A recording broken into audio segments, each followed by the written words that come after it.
Nakasuway na ba mo pamahaw sa gilid sa baybayon? Unya inyong sudan kay murag interior? Tara, uban ni mi. Let's go, baby.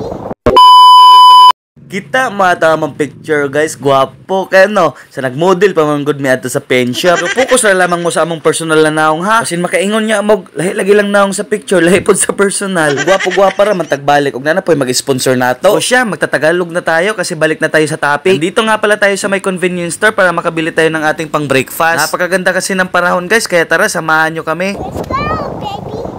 Abay, kita nyo ganyan, napakalinaw, parang napakasarap mag-swimming-swimming na napakalamig sa umaga. Pero syempre, wag natin kalimutan magpagas kasi medyo malayo yung pupuntahan natin. Tsaka umuwi din muna kami dito sa bahay para lutuin itong pang-breakfast namin. Tapos naghanda na rin si Ate Aranyo nang lalagyan namin ng mga pagkain namin. Mga basic na ulam lang guys kasi wala naman tayong pambili ng bacon.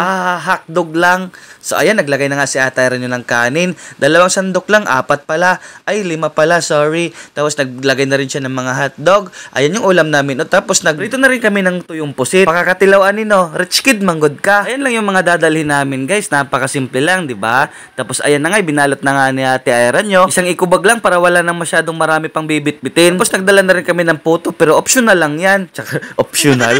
Abay, syempre pag sinasabing breakfast, hindi naman pwede kung walang kape. Kaya naman naglagay si Ate Aranyo ng mainit na tubig dito sa kanyang aqua flask. Ay, aqua flask. Hala na ka, oy. Tara na, bibisayon. Let's go na, swimming na. Nawag ko na nga pala tong binata kong to. Ayan, inamoy ko pa yung kilikili niya. At ayun na nga, amoy sinigang. Ayan ay palabas na nga kami. At nagdala na nga rin pala si Ate Aranyo ng mga upuan para yun yung magsisilbi naming lamisa. Medyo malapit lang naman yung pupuntahan natin. Siguro mga 5 minutes lang pagtakbuhin. So, ayan, let's go.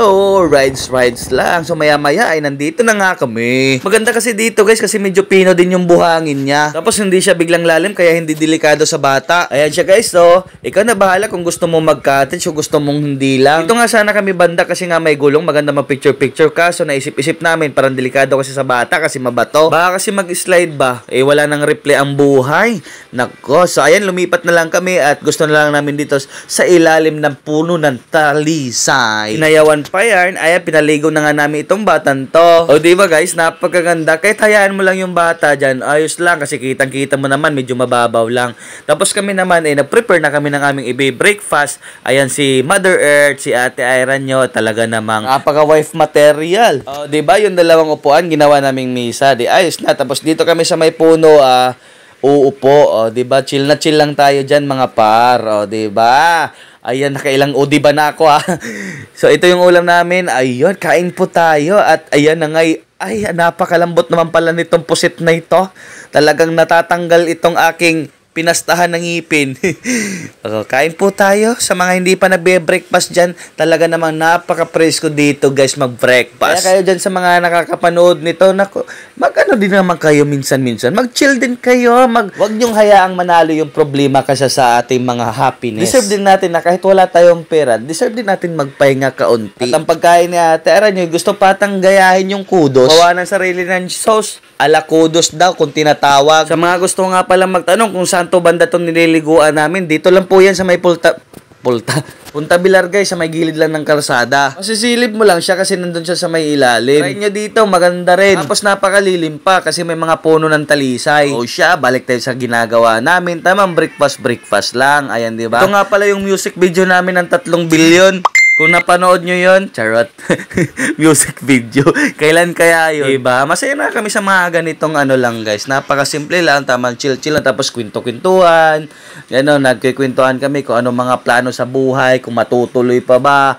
Kung sana nga matuloy ang lahat ng mga plano. Pero at least diba mga par, may plano tayo, no? Kaysa naman talaga sa wala tayong plano sa buhay. Kaya nga mayroon kaming kape para sasabihin natin para kanino tayo bumabangon. Wa na'y umok-umok ba? Bangon jud, balag kapoy. Kaya kung di na gani ka makabangon, ay, delikado na. Paralyzed ni tawag anak, guys. O, diba? Happy lang, walang ending. Pinag-usapan nga pala namin dito guys, kung paano haluin itong kape. Wala kaming dalang kutsara, kaya sabi ko kay Ate Aranyo, ano to, daliri lang. Buti na lang nakaisip ako ng bright idea. So, syempre, genius tayo laking boarding house tayo. Ayan, kape-kape lang. At saka isang tasa nga pala yung dinala namin guys. Syempre, para wala na tayong masyadong bitbitin. Ayos na ayos lang naman sa amin tong isang tasa. At saka sanay kaming pagsaluhan ang iisang bagay. Charot. Ayan, flex natin tong talisay. Napakalilim, no?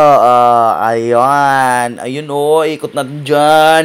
O, diba? Kita mo si Zion, sulong-sulo niya yung dagat, no? Pagkatapos namin kumain, pinatapos na rin namin pakainin ito si Zion. Kaya hindi na rin hassle kasi kahit sobrang tagal pa yun matapos, tapos na rin naman kami kumain. Kaya hindi na tayo kailangan mamadaliin yung bata sa pagkain. Ganun lang yun, guys. Kita nyo yan? Oh, napakalinaw, no? Oh, napakaganda siguro to pag mayroong mga malalaking isda, no?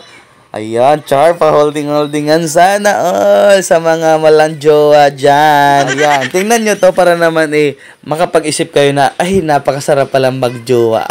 Ayan, small family but with big hotdog. Kami muna, siguro next time na tayo magiging 4 o magiging 5, di ba? Pag kaya na ng budget. Masaya din naman kami kahit kami lang kasi si Zion equivalent na rin naman to ng 3 Pero good boy naman siya pag kami lang. Pag nasa labas lang talaga, talaga din nagpapabilib din talaga. 4 na talaga yun, ha. Ay, si Ate Ira niya rin nakikisali din. Kala mo naman talaga ang gaan-gaan. Napakaliit pero napakabigan. Pako yung inuulam palagi. So, ayan, umahon na nga kami. Kasi, syempre, di ba napakabait ni Zion. Pagka sinabi namin, uwi na tayo, uwi na kami. Kasi medyo mainit na masakit na rin sa balat.